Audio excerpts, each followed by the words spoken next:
Bugun men sizlarga N8 ni 5 daqiqa ichida Google ga ulashni o'rgataman. Tak, menimcha sizlarda ham bo'lgan, Google ga N8 ni ulash qiyin holatlarda, masalan, siz credential yaratish kerak bo'ladi va u credential yaratish juda ham qiyin. Unaqa narsa ikki xil holatda bo'ladi. Google da masalan, mana bunaqa 4 xil nodimizga bizani Google ni o'zini credential kerak, ya'ni buni biz Google sign in bilan qila olmaymiz.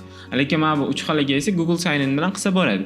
U qanaqa? Masalan, keling, masalan, biz Google Sheets ga kirsak, bu yerdan biz new credential ni bossak, bu yerdan bizga sign in with Google degan tugma chiqadi.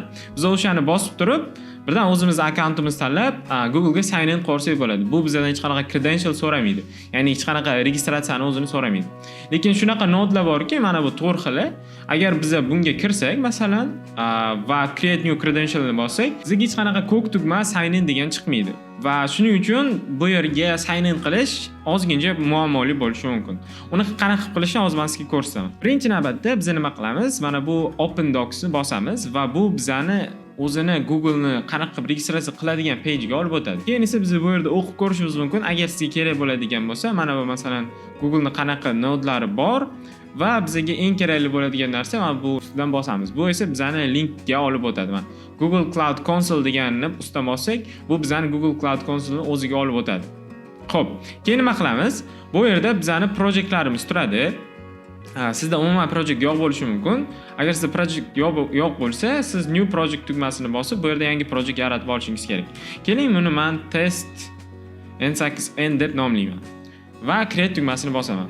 Va bu menga yangi project yaratib beradi. Yangi project yaratilgandan so'ng biz select project ni bosamiz. Select project qilganimizdan keyin mana bu yerda bizani o'zi projektimiz ko'rinib turadi. Endi qiladigan ishimiz bu mana bu uchta chiziqchani bosib, bu yerdan API and services ni topamiz va bu yerda mana bu chiziqchani ustiga borsangiz, strelkachani ustiga bossangiz, bu yerda mana bu 4 xil, 5 xil narsa chiqadi. Bulardan esa biz OAuth consent screen ni ustidan bosamiz. Keyin esa qiladigan ishimiz bu bizani mana shunaqa page ga olib o'tadi. Biz esa bu yerdan yangi OAuth yaratishimiz kerak. Bu yerdan get started tugmasini bosamiz va yangi yaratishimiz kerak. Bu yerdan biz nomimizni test N8N deb nomlayman.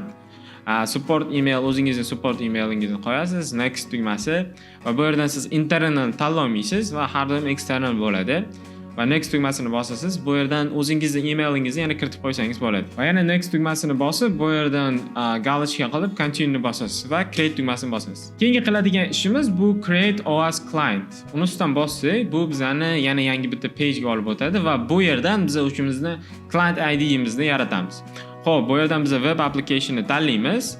Bu yerdan nom berishimiz mumkin. Yana keling test N8N deb nomlayman. Eng kerakli joyi bu mana bu yerda ko'rishingiz mumkin. Redirect URL kerak bizga. Buni biz qayerdan olamiz? Buni biz N8N ni o'zidan olamiz. Siz yana o'zingiz N8N'ingizga o'tib olib, o'sha yerdan yana o'sha credentialni tanlab, qaysi credential yaratmoqchi bo'lsangiz, bu yerda mana bu yerda link bo'ladi. Mana OAuth redirect URL deb qo'yibdi. O'shani copy qilib olasiz va kelib o'shani mana bu yerdagi redirect URL ga joylaysiz.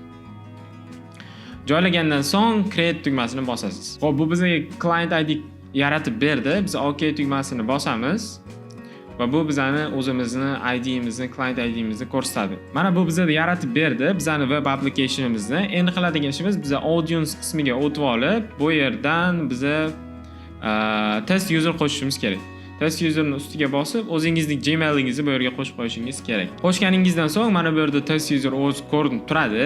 Endi qiladigan ishimiz yana biz clients qismiga o'tib olib, bu yerda mana bu edit OAuth client degan tugmani bosamiz va bosganimizdan keyin bu bizani o'sha boyagi applicationimizni ko'proq ma'lumotlarni beradi.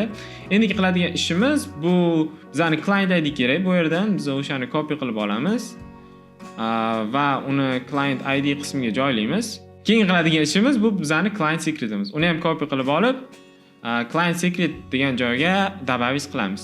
Va qo'shganimizdan so'ng bizga mana ko'rishingiz mumkin sign in with Google degan narsa kelib chiqadi. Keyin biz uni bosamiz va bosganimizdan keyin biz qo'shib olishimiz mumkin. Bu yerdan продолжить tugmasini bosib, bu yerdan web verifikatsiya qilamiz va продолжить tugmasini yana bosamiz. Va ko'rishingiz mumkin bu yerdan account connected deb turibdi.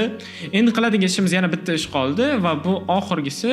Bu yerga kirib bizani o'zimizni hamma, masalan, Docs ishlatmoqchimisiz yoki Google Sheet ishlatmoqchimisiz, o'sha hammasini kirib API sini enable qilib chiqishimiz kerak. Uni qanaqa qilib qilasiz? Men tepadagi poisk qismidan masalan Docs deb yozaman. Bu yerdan mana Google Docs API chiqadi. Google Docs API ga o'tib olib, bu yerda mana bu enable tugmasini bossangiz, bu o'sha sizni pochtangizdagi hamma Google Docs'larni o'zi avtomatik tarzda o'qib, javob beradigan bo'ladi. Mana ko'rishingiz mumkin, bu enable bo'lyapti. Hozir mana endi enable bo'ldi. Endi esa siz bemalol mana bunaqa credential yarata olishingiz mumkin va bu yerdagi hamma sizning dokumentlaringiz ham ko'rinishda boshlaydi. Xuddi shunaqa qilib siz o'zingizni N8N akkauntingizni Google Cloud ga ulay olasiz. Keyingi darslarda ko'rishguncha xayr, salomat bo'ling.